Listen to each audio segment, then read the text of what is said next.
Gonna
read from this book real quick.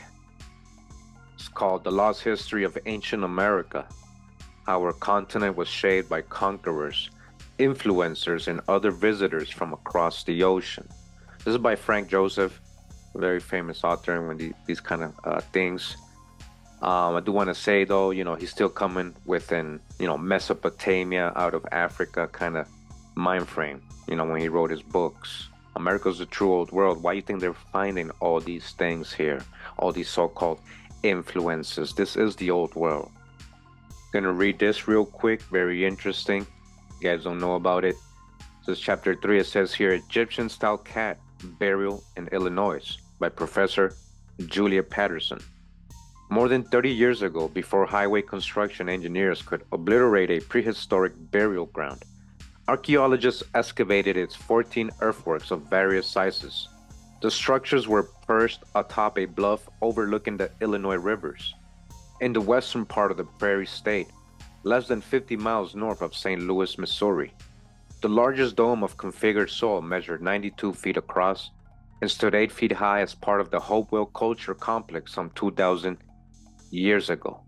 All right, so before this was destroyed, we already know they destroyed many mounds, a lot of the architecture, a lot of the prehistoric buildings, mounds, cities.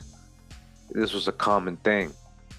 The Hopewell were a mound builder people of far-flung traders and skilled artisans who flourished from circa 600 BC to their extermination of the hands of so-called Native American tribes by 400 AD.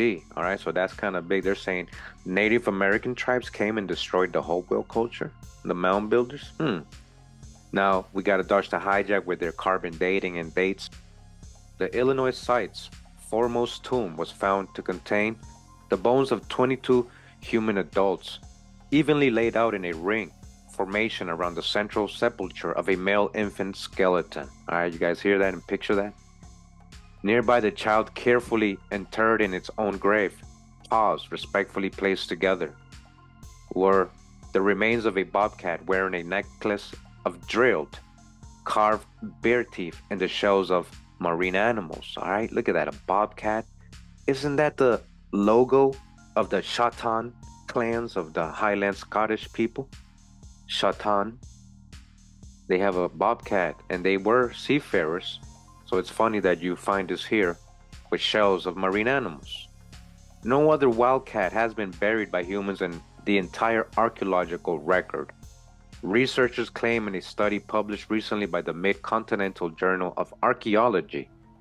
But this supposedly unique discovery went unrecognized until 2011 when Angela Perry, then a PhD student at Britain's University of Durham, re-examined the bobcat's bones, originally misidentified as those of a puppy. All right, you hear that? So they were saying it was a dog, but this was a cat. They were doing it. Were they doing it deliberately? Most likely. She and her colleagues surmised that the Hopewell had tamed the creature, and its revelation is therefore insightful into the human domestication of animals. Perhaps, but the Illinois find might be significant of something else. The interred bobcat was only between 4 and 7 months old when it died of natural causes. There were no cut marks or signs of trauma, writes David Grimm, and science suggesting that the animal had not been sacrificed. The pomp and circumstance of the burial, she says, suggests this animal had a very special place in the life of these people.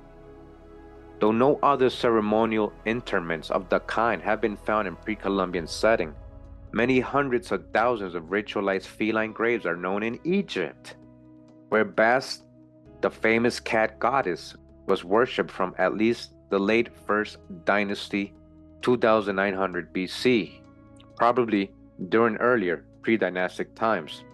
Now that's interesting, Bast, right? This was like a Black Panther female, right, goddess. And we went over that.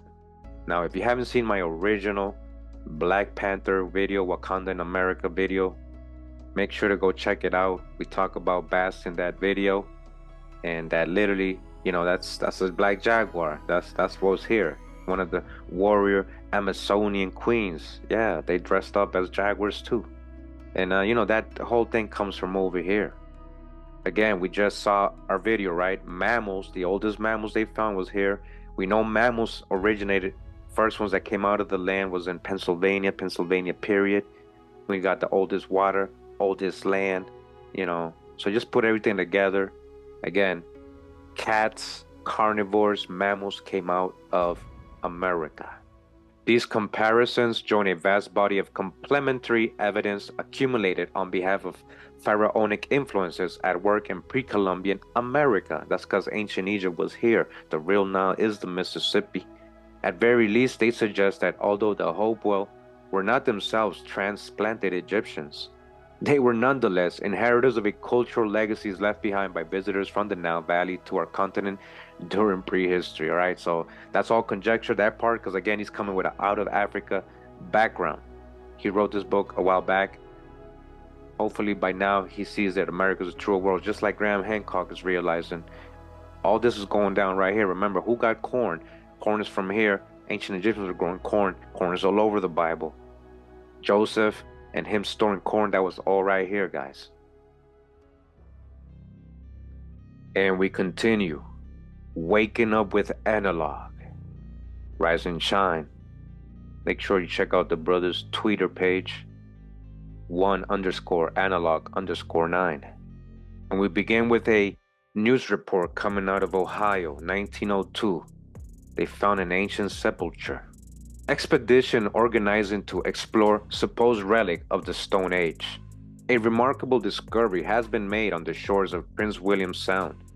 While a prospector named Leeds was out with a party of natives looking for mineral, he came to the entrance of a large cave, almost concealed from view. Leeds entered the cavern and was astonished to find there 14 wooden canoes, each containing mummified corpse. Stone implements were found beside the bodies, and stone slabs covered the canoes, everything indicating that the bodies had been placed there during the Stone Age. The find was as big a mystery to the natives as to the white man. Their tribe has been on the shores of Prince William Sound from a period so remote that their traditions do not run back to the time of its advent there. Yet they have had no knowledge of the cave or of the character of people who are interred there, nor do the present natives use stone implements. Leeds did not disturb the bodies, but carefully marked the site of the cave, and after prospecting returned to Valdez. An expedition is being organized, headed by Captain Story of the Alaska Packers Association, to make a thorough exploration of the cavern and the remains that repose therein. All right. So I wonder what happened, you know, in this second expedition. Maybe somebody told the Smithsonian, and that's why nobody knows about this. What happened? And we continue. We got a cave found in Indiana, Alaska, 1924. Cave found in Indiana hits age-old race, Indiana. Giant skeletons and metals strange to America, seen in ancient sepulcher.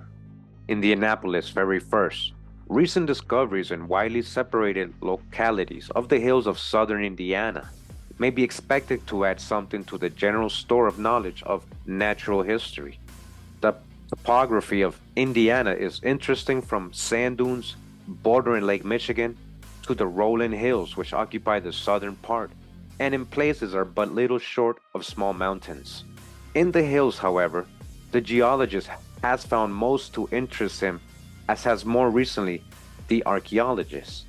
The State Museum in Indianapolis is crowded with evidence of a prehistoric past, but with small resources, it cannot make the most of the opportunity it might otherwise have of tearing off the veil from long gone ages.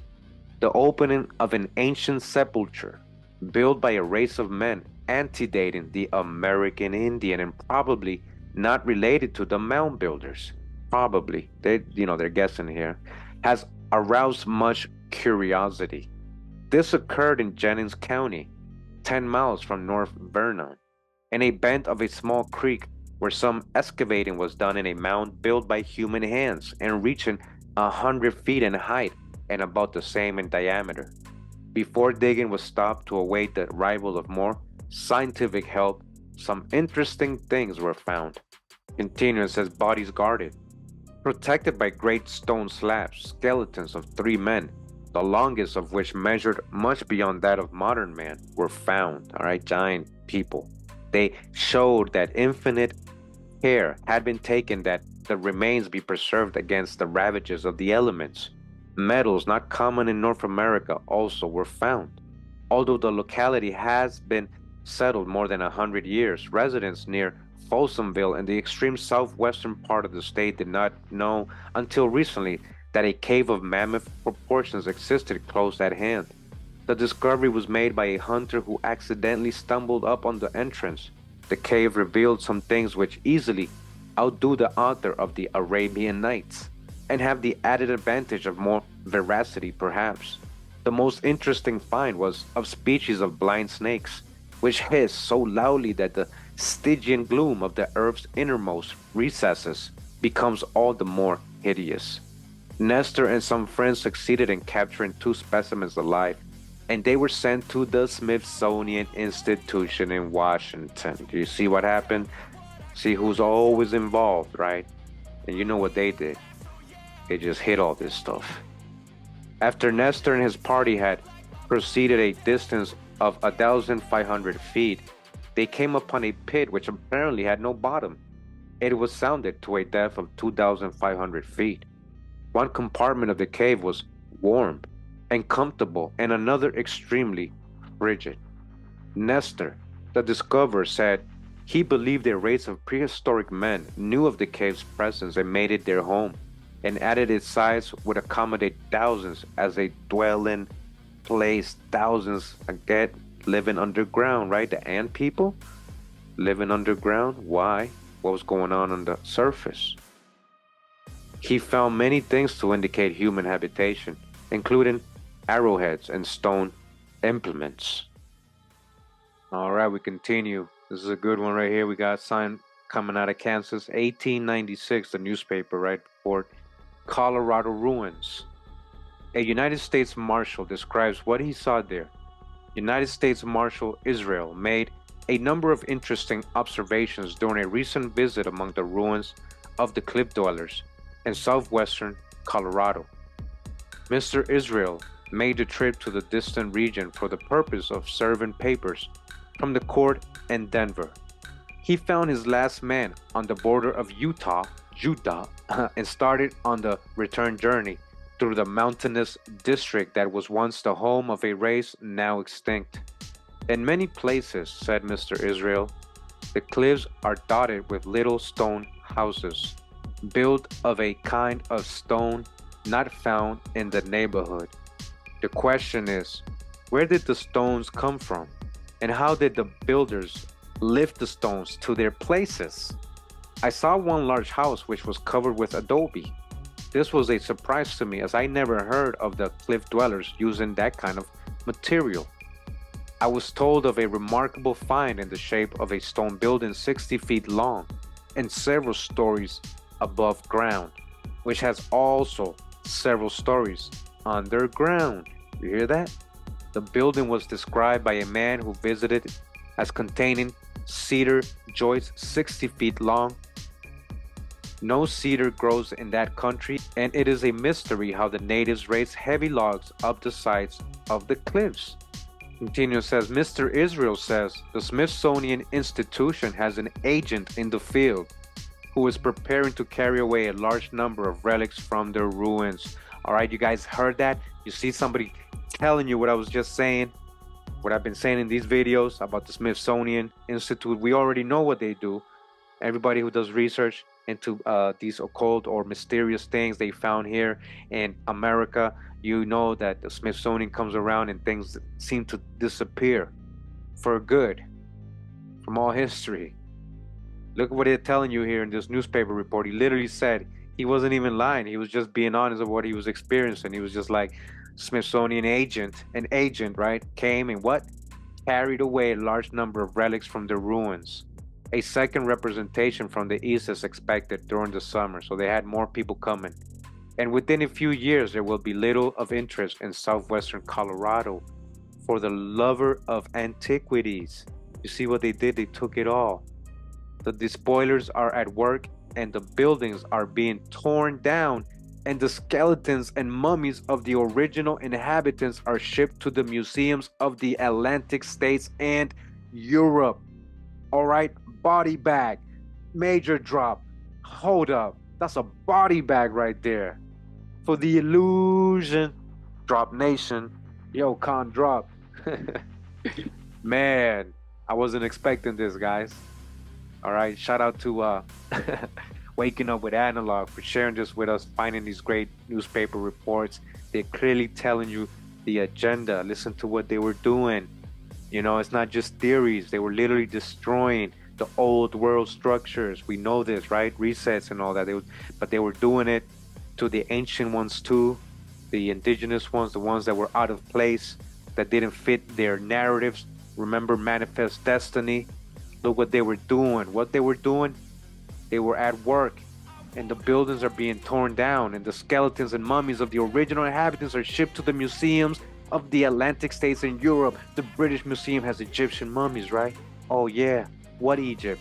America, the true Egypt. Yeah, they're telling you right here they were doing it. Like I was saying, how do we know they weren't shipping all these mummies they're finding in America into Cairo, into Germany, into England, into all these museums all over the world, and talking about, oh, it came from Egypt, being all subliminal. They meant the Egypt, yeah, but they meant to marry, Mary.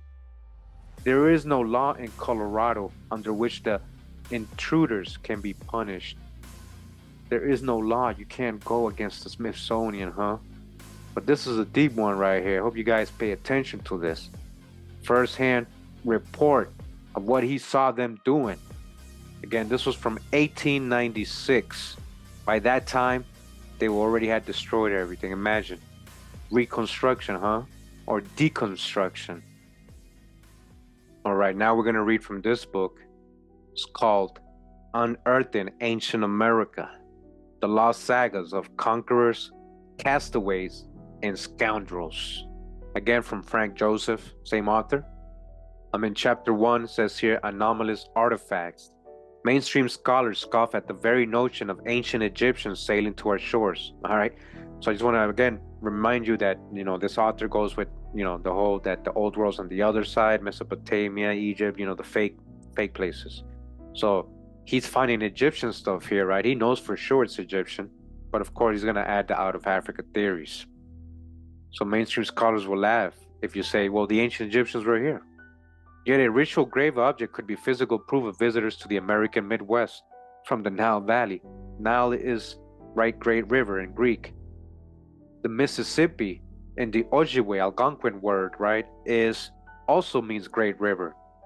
So what are you talking about? Because the Mississippi, you got mounds all over it. Remember Mound City, Cahokia, and all this other stuff, all these mounds that got destroyed, all the stuff they're finding in these places. We already gone over some. All right, so just again, try to stay in the right perspective when we're reading this stuff. This potentially revealing find is described by Wayne May, the founder and publisher of Ancient American magazine. I actually called him up. He's a great guy. He sold me some magazines, gonna buy some more. He is also the author of This Land, his series of books describing a period in North American prehistory known as Hopewell, from 200 BC to 400 AD. Now it says here, an ancient Egyptian statue found in Illinois by Wayne May. News occasionally surfaces of persons claiming to have uncovered a dynastic Egyptian presence in prehistoric America. Unfortunately, their proofs for pharaonic visitors here are at best theoretically possible or at worst patently erroneous. Far less often a piece of exceptionally persuasive evidence emerges. Such was a statuette featured on the front cover of Ancient American's 64th issue in 2006. And this is the image right here. All right, you guys can take a look at it.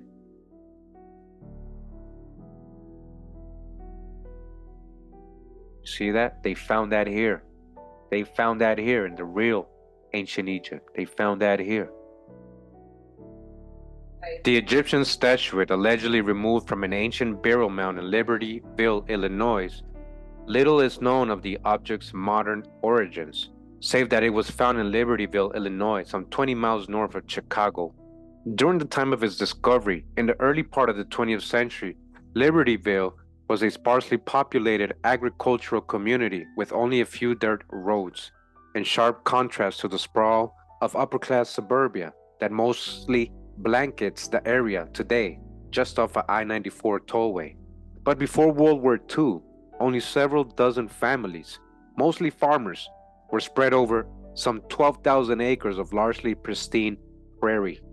As a young man, the discoverer, whose widow has requested anonymity for her late husband, developed an abiding interest in collecting Indian artifacts, mostly arrowheads, he found in the vicinity of his home. But the richest sources for prehistoric materials were along the banks of the Des Plaines River and nearby Diamond Lake. Otherwise seldom visited, its 5-mile shoreline featured a number of Indian burial mounds. He riffled for whatever grave goods might be dug out. These were usually limited to small pipes, spools, bones, flints, and other typical items. From one earthwork, however, he allegedly extracted a most atypical statuette. He never attempted to have his discovery professionally evaluated and showed it to only a few fellow collectors, perhaps for fear of criticism, either for having removed the object without informing the archaeological authorities in Chicago, or because such finds were automatically condemned as the forgeries of conmen trying to defraud money from collectors. Time passed. By the turn of the 21st century, his assemblage of more conventional Native American artifacts reached prodigious proportions. Only then did word of the strange statue reach me, and I, thanks to the generosity of a loyal subscriber, was able to purchase it. The well-crafted object stands 9 inches high, weighs approximately half a pound, and appears to have been sculpted from a single piece of off-white soapstone. It portrays a man wrapped in a kind of body stocking, from which his emerging hands holds a shepherd crook in the left and a flail in the right. The flail was an agricultural tool used in dynastic times by Nile Valley farmers to separate wheat from chaff by beating stacks of grain on a stone floor for threshing. Pharaohs were commonly depicted in sacred art holding such a device as the emblem of judgment, separating the good from the bad subjects. The shepherd's crook stood for political guidance over his flock, people. The Libertyville figure wears a stylized wig behind the ears, together with a long beard, beginning at the waist and descending to an area corresponding to the ankles are 8 lines of hieroglyphic text, with a single additional line composed of 4 glyphs running top to bottom from the ankles to the unexposed toes. Dr. Thompson's observations demonstrate the possibility, at least, of Egyptian voyagers to North American dynastic times. He was supported by Dr. Barry Fell, another unconventional scholar who uncovered evidence for an ancient Egyptian written language among Native Americans. At Harvard's Widener Library, he, with the help of fellow researcher, located copies of a 300-year-old papers composed by a Jesuit missionary in Canada's eastern provinces. The priest had apparently put together a teaching aid for his Mi'kmaq Indian students who copied out the Lord's Prayer in hieroglyphics. On closer examination, about half were recognizable hieratic and simplified form of Egyptian hieroglyphics. More surprisingly, the Mi'kmaq characters corresponded to the meaning of the Egyptian glyphs. Dr. Fell concluded that someone familiar with Egyptian hieroglyphic writing very long ago had contrived the Mi'kmaq writing system of hieratic symbols. All right, do you guys hear that? That's exactly what they found. The Mormons, right? That's what Joseph Smith found, these tablets in New York in a cave, and they were of Mi'kmaq. And they had this old Egyptian type script that they're calling it here. This is what they're talking about. And this was studied by Harvard. This is stuff they never told you. More evidence for Egyptian influence in pre-Columbian America surfaced in the Michigan tablets during the 1840s. Most of these inscribed artifacts display an unfamiliar written script that nonetheless includes several Egyptian hieroglyphs. Again, so-called Egyptian hieroglyphs, right? America's true old world. What's it really called? Tamarian? Tamari? Additional examples of Nile Valley effect on prehistoric America came from Burroughs Cave. All right, we're going to get into Burroughs Cave. Don't worry, guys. I know there's major things coming out of there in southern Illinois. I've been following that for years. All right, Burroughs Cave. Of the 7,000 inscribed stones removed from it since 1982, all right, that's the year I was born, few bear traces of Egyptian hieroglyphics, although many do depict persons dressed in Nile Valley garb. Joshua Priest, in his book American Antiquities, Discoveries in the West, all right, we've read his book, was one of the two mid-19th century explorers who documented the rock art illustrations of similarly custom men and women adorning the walls and ceilings of a site known as Cave in Rock State Park, again in southern Illinois. These varied collections of evidence support archaeological probabilities for the Libertyville Ushabti. Similar examples have been found elsewhere in the Americas, according to Mariano Cuevas in his 1922 Historia de la Nación Mexicana. An incident along the line of our inquiry into contact between Mexico and Egypt, which no Americanist can ignore, has been the fortuitous discovery of two statuettes. Their discovery was made a few years ago in August 1914 in a rural parish of His Excellency the Archbishop of San Salvador, the Reverend Father Belloso. All right, again, and this is again another book, another source telling us of the statues they found of Osiris and Isis in El Salvador. We've already done a video about this. Make sure you check it out if you haven't.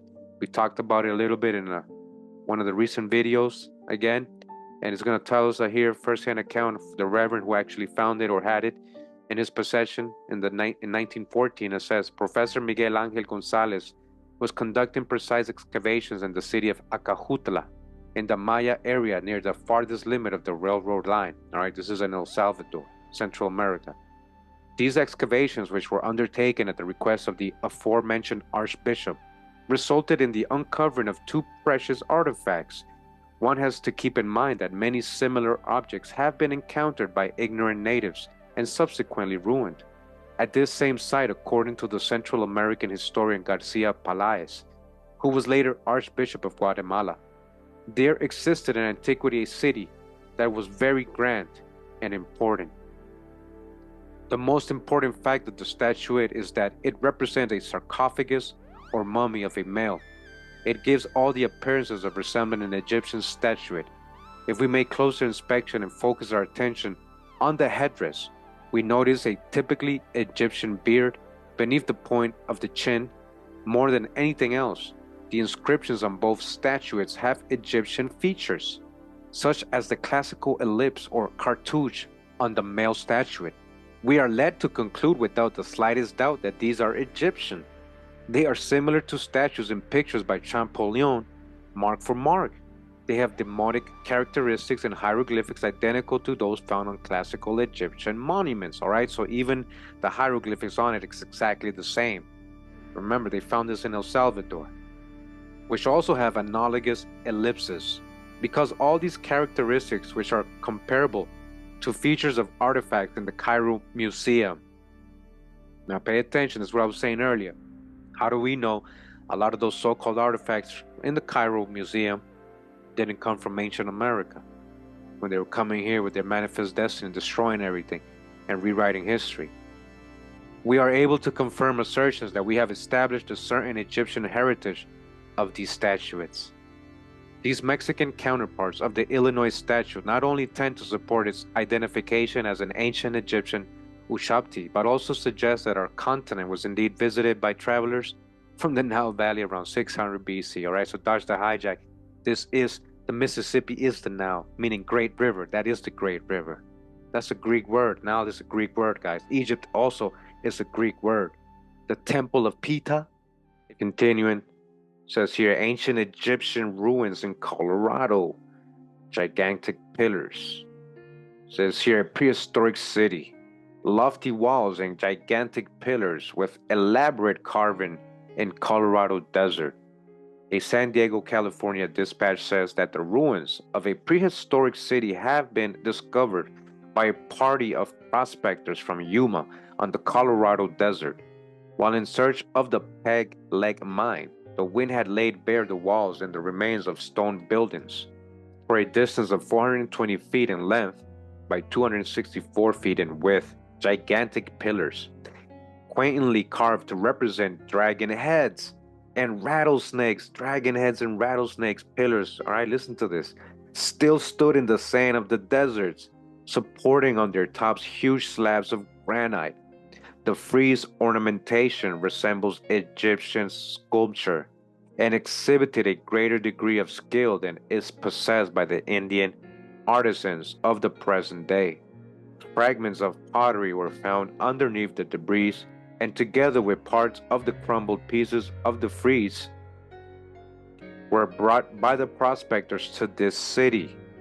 Prospector Ferguson called the matter to the attention of H.C. Gordon, who interested John F. Gate Jr., a wealthy man of San Diego, and in company with 4 others, they went to the desert to explore the ruins. They were driven back by a sandstorm. They will take another start and make a careful investigation of the ruins.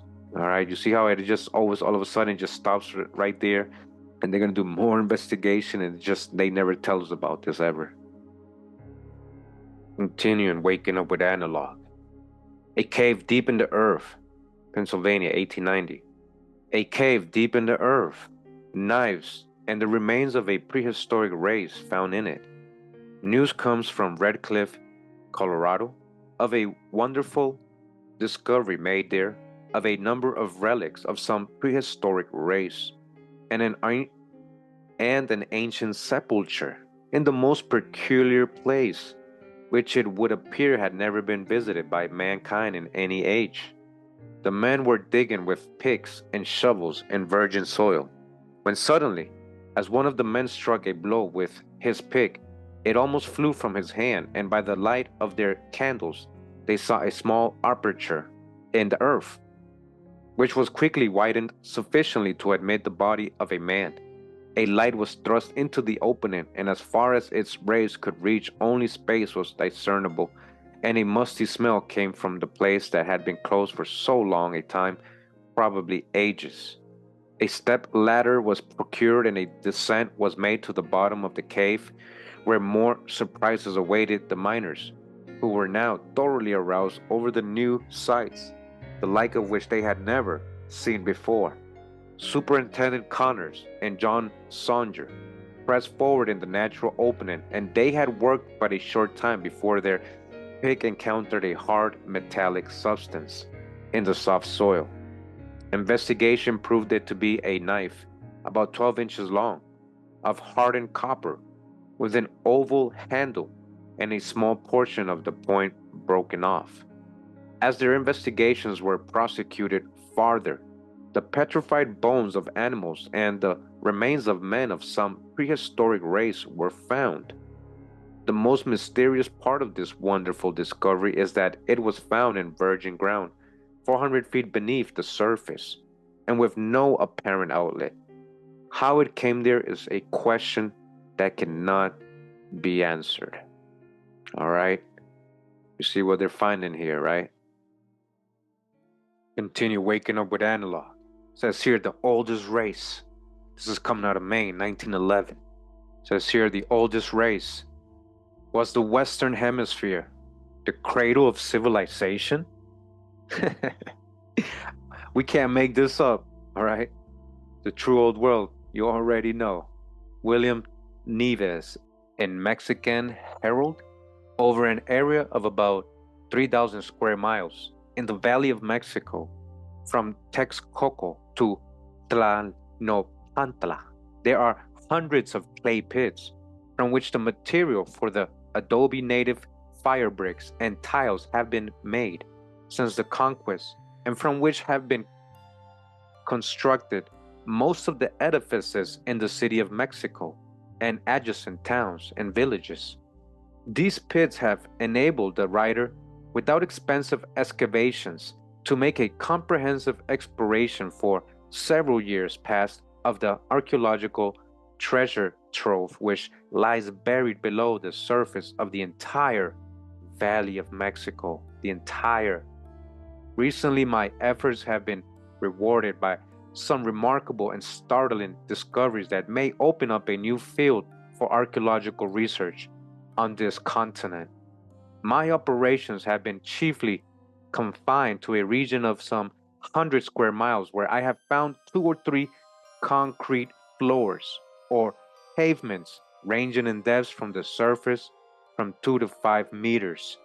On the first floor or pavement, there is a deposit of pebbles and sand and small boulders covered with rich soil of the valley from 2 to 3 meters, in which I found everywhere innumerable fragments of broken pottery and occasionally small clay figures, diorite beads, spindled whorls, etc. The second concrete pavement is from 3/4 to 1 meter beneath the first, but in the intervening space, I failed to find a single piece of pottery or anything to indicate that a people had dwelt there. Was the Western Hemisphere the cradle of civilization? It says here, Chicago, December 26.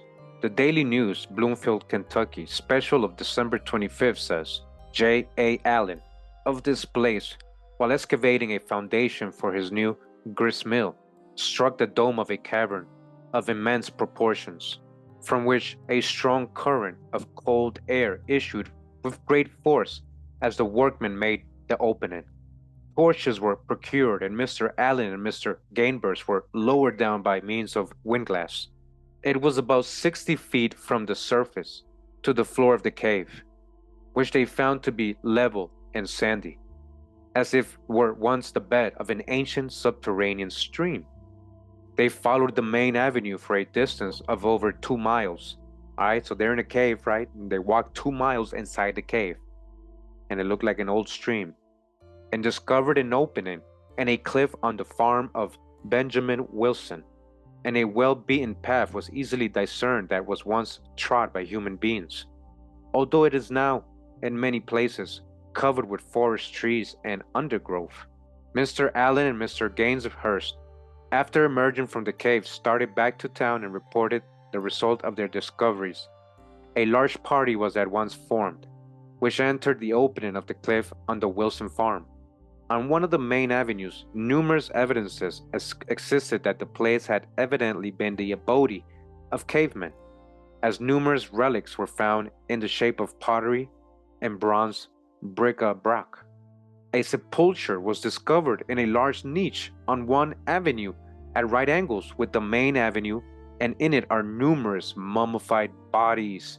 They found how many bodies? Right here, so many mummies. Check it out. 100 or more being in plain view. Over 100 mummies in this cave. 3 of the mummies were removed to town, where they excite great curiosity. I wonder where they ended up. And museums that we call British Museum, the Cairo Museum, things like that. Think about that. The formations in the cave are beautiful beyond description. Stately towers of stalagmites, suggestive of grotesque and unique figures, are encountered all along the wonderful subterranean avenue. There's a beautiful little lake with water as pure as crystal. And as usual in cave streams, it is full of tiny eyeless fish. The avenues of the cave will measure, in all probability, about 7 miles, so that it may fairly be considered another rival to the Mammoth Cave, and certainly one of the great cave wonders of Kentucky, the land of caves, all right? Kentucky, 100 mummies, a sepulcher, another one here that they didn't tell us about. Continue waking up with analog. We're about to go inside the earth, South Dakota, 1875. Inside the earth, remarkable orifice underneath Ponca, compared to which the Mammoth Cave is a mere puncture in the ground. One of the fishiest yarns yet printed. All right, do you guys hear that? So you see all the caves we're finding here in the Americas, right? You guys understand? There's a lot of things underneath us too. A lot. We published today an article from the Ponca Journal, which has a decidedly fishy ring. It is all about a gold seeker who found a cave near Ponca and went down into the bowels of the earth 1,500 feet from the surface, and there discovered a continuation of the cavern, miles in extent, 800 feet high, and filled with a standing petrified forest, besides the petrified forms of prehistoric human beings and animals. If this is all true, Ponca has a fortune in its cave, for the like has never been seen either upon the earth or under the earth. If it is not true, the fellow who found it should be speedily tied up to the cross tree of a telegraph pole. All right, so well, we know there's many reports of it all over the United States of caves and you know, sepulchers and mummies and things they're finding. We already know, so this guy might be telling the truth. Back in the book, The Lost History of Ancient America by Frank Joseph. Chapter 22, Georgia's Ancient City of Shells by Gary C. Daniels. 6 hours via driving southeast of Atlanta, 7 miles off the Georgia coast. Archaeologists have unearthed the remains of an ancient walled city predating the construction of Egypt's pyramids on Sapelo Island, known as the Sapelo Shell Ring Complex. It was an urban site constructed about 2017 BC. In 3 districts or neighborhoods, each surrounded by circular walls 20 feet in height and constructed from hundreds of tons of seashells. Some of the earliest pottery ever found in North America was retrieved from the ruined city, which stood in contradiction to local, contemporaneous Native Americans unfamiliar with agriculture, generally regarded by scholars as fundamental prerequisite for civilization. That these simple tribal inhabitants somehow made the leap from hunting and gathering to civilization in a single bound, producing not only a walled city, but also the new technology of pottery, without benefit of agriculture, seems improbable. More likely, a far more advanced people already in the possession of a high culture arrived on the Georgia coast to organize their massive shell rings, but their identity and motivation for settling in Sapelo are unknown. All right, so they don't know who it is, so how can they tell you who it's not, right? Drop Nation, you know, so they're always gonna, again, this Arthur keeps thinking with a, you know, Mesopotamia and the true old world's on the other side. So that's what he tries to relate when he finds all these things here, right? Those are his opinions. But the truth is, they did find this ancient seashell monument city with walls and everything here off the coast of Georgia. At that time, Akkadian summer collapsed in the Middle East and Dead Sea water levels reached their lowest point. In China, the Hongsan culture collapsed. Sediments from Greenland and Iceland show a cold peak about 2200 BC. The population of Finland decreased by a third between 2400 and 2000 BC. In Turkey's Anatolia region, including the site of ancient Troy, more than 350 archaeological sites show evidence of having been burned and deserted by the close of the 22nd century BC. Entire regions suddenly reverted to a nomadic way of life after thousands of years of settled agricultural life. In fact, most locations throughout the ancient Old World that collapsed before 2100 BC evidence unambiguous signs of natural calamities and or rapid abandonment. What happened then that could have caused such widespread devastation? Answers might come from the sky. Dracons ain't playing, huh? Now, going a little ahead because they start talking about space and all that. It says here, when Hernando de Soto first explored Georgia in 1540, he found it occupied by 2 indigenous peoples, the Timucua. Indians had migrated there from South America, remember? We kind of read that in my navigational videos. as indicated by their linguistic affinities with native Venezuelans.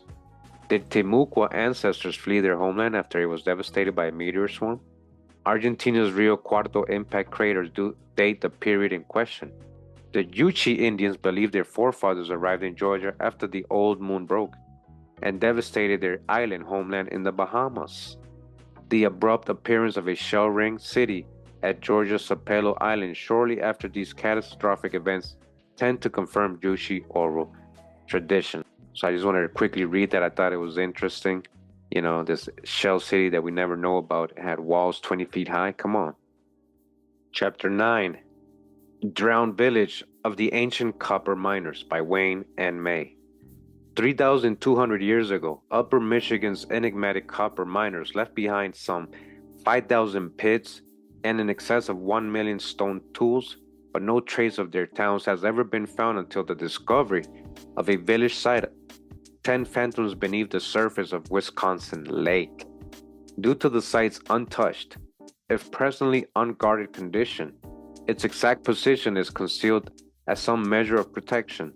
The ruins were found in June 2011 by Scott Mitchum. All right, this guy actually has been finding a lot of things. He's come out in a lot of TV shows, ABC, you know, a lot of things, explaining his discoveries, logs, huge logs being cut, you know, he found in lakes and things like that. He's the owner of the Superior Water Log Company operating in Wisconsin, Canada, and Brazil. Mitchum said, I had never looked in deep water off the island point, but knew the rocky shore gradually sloped down, but previously only covered the first 20 to 30 feet around the island, not in depth. As I got closer, I slowed to an idle and waited until I could see the bottom. I knew I had extra visibility, so I would be able to view greater depths. As the rocky bottom started to appear, something immediately caught my eye, a formation of piled rocks. I got the max, put it on, and dumped my face overboard to see mounds and circles of stone perfectly stacked. All right, here's a picture of it. The grouped rocks right here, as he's saying. I quickly returned to shore, tied up the boat, and put on my diving suit. The sun was already down, so I didn't have much time. I swam back to where the boat had been hovering earlier and could faintly make out dark structures lining the bottom in every direction, but declining light conditions terminated my dive. The next day, June 23rd, I arrived back at the site around 2:30 in the afternoon. Conditions were windy, with lots of pollen on the water, so visibility was not the greatest. I put on my scuba gear and dove with a camera in hand. As I swam down to the largest mound, I could see a dark, long pile of rocks, its vicinity littered with hammers and other stone tools, including what appeared to be a wood planer made from some sort of marble-like non-local stone. I logged the site via my global positioning system. All right, so here's one example of he's talking about a sunken circle with a small triangular monolith at its center. The same type of three-pointed stones was found inside a Wisconsin earthen mound at Aztlan. All right, Aztlan, a 13th century ceremonial center, less than 200 miles south of Scott Mitchum's underwater find. The significance of these triangle stones is unknown. All right, now imagine this is at the bottom of Wisconsin Lake. When was this above the water? How long ago was this? Mitchum went on to find what he describes as workbenches used for pounding and grinding. At one of them, two tools were left on top, a hammer and a grinder. The surrounding lake bottom was profuse with stone arrowheads, but in all and fishhook were made of copper. And other fishhooks he found was much bigger, four-sided, and likewise copper, right? Metal stuff here. Mitchum's most remarkable encounter was with a mini pyramid, about 4 feet wide and approximately 4 feet high. Listen, because all his dives occurred between depths of approximately 30 and 60 feet, the material he found can be dated back from 4,100 to 3,200 years ago, when water tables in the upper Middle West began to rise from previously lower levels. In other words, the structures and implements he observed were on dry land prior to the 2100 BC, after which they were progressively covered by rising waters.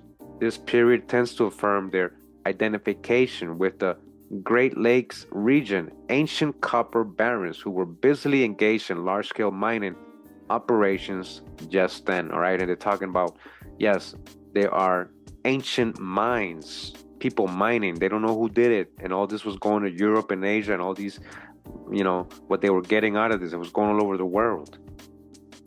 Because in its present pristine condition, the site is extremely vulnerable to vandalism and theft, it must await the final installation of security systems before its precise location is publicized. Until then, the ancient copper miner's workshop is concealed in a murky darkness that has preserved it for more than 40 centuries. All right, when are they going to release this, right? When are they going to protect this? What happened? Continue waking up with analog. A wonderful cave in Iowa. A wonderful cave in Iowa. In the Lead District, within a few miles of the town of Dubuque, is a cave lately discovered, which abounds in inexhaustible quantities of rich lead ore. Some of the apartments are beautiful, full of spar and other formations. In one section, the caverns extend to an unknown distance.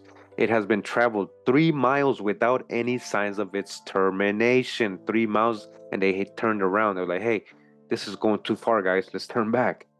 Or without the sight of walls on either side. Compared to this, the Mammoth Cave of Kentucky and other subterranean wonders dwindle into littleness. The American continent, when it shall be fully explored, will be found to contain the most magnificent natural curiosities in the world. Got another wonderful cave, Missouri, 1845.